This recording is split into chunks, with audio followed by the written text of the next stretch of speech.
Hey guys, behind me is a 2006 Yamaha Rhino that we just finished a wrap on, but this video is not about wrapping, it's about plastic restoration. There's a handful of videos on YouTube showing you how to do this, but I've been doing it for years, and this one here, it just came in so faded that we had to prep the plastic properly in order to do the wrap. So here's the steps, and this thing, the results in this were so dramatic. I couldn't not post a video about it. I've seen it done with a heat gun, and I've tried it that way, but I prefer to use a propane torch. It works a lot faster, so you want to make sure you keep it moving. Don't stay in one spot too long. It can get a little tricky to get in all the nooks and crannies. I've never melted anything that I shouldn't, so that's good.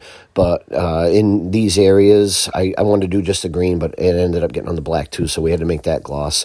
I definitely find it's easier to do the grooves first and then kind of fill in the center sections as you go.